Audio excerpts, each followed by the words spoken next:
C'est une scène surréaliste qui s'est déroulée le week-end écoulé, notamment le samedi 27 juillet 2024 au stade des Martyrs de Kinshasa, en République démocratique du Congo. Des bousculades survenues au stade des Martyrs à l'occasion du concert du chanteur Mike Kalombai ont causé la mort d'au moins 9 personnes. Parmi les victimes, 8 sont des femmes, dont une âgée et une autre du 3e âge. Un jeune garçon d'environ 10 ans figure également parmi les défunts, son corps ayant été identifié par son père. Mais comment ceci est-il arrivé ? Les débordements et mouvements de foule sont à l'origine de cette tragédie, ont fait savoir les autorités congolaises.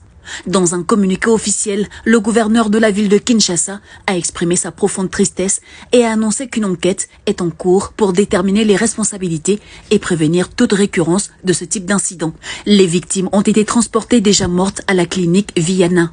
Le ministre de la Culture a indiqué que le ministère de la Santé n'était pas impliqué dans l'organisation de l'événement, ce qui a rendu difficile la mise en place d'un système d'urgence sur place, des moyens de transport adéquats et des soins adaptés pour ce type de manifestation.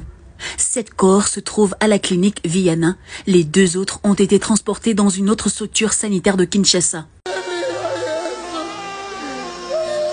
Le pasteur Mike Kalombai, visiblement bouleversé, s'est exprimé en larmes devant le public et a demandé pardon pour les dérives de sa vie et les événements tragiques qui se sont déroulés lors de son concert.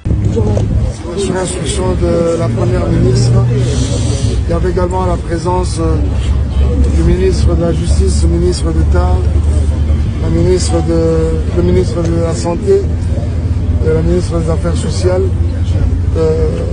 Voilà, la culture était sûrement représentée. Et nos apaisements, les enquêtes sont lancées. Ouais. Et je crois que toutes les précisions nous seront apportées dans les heures qui suivent. Nous serons tranquilles et on est ensemble. Merci pour tout.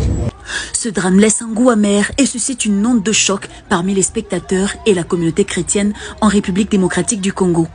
La ville de Kinshasa attend avec impatience les résultats de l'enquête pour faire la lumière sur les circonstances exactes de cette tragédie et rendre justice aux différentes victimes. À l'issue de la réunion de crise convoquée par le vice-premier ministre de l'Intérieur, Jacquemain Chabani, une série de mesures ont été prises, notamment la suspension des activités non sportives dans les stades des Martyrs et Tata Raphaël à Kinshasa.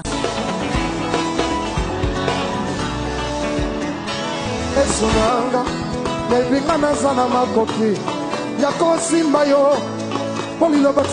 que tu peux le dire à haute voix? Oh papa, maman, qu'on soit la jamais. Alléluia. Quand on s'en va, est-ce que là-bas aussi ça peut aller? Oh, fiancé, qu'on soit la jamais.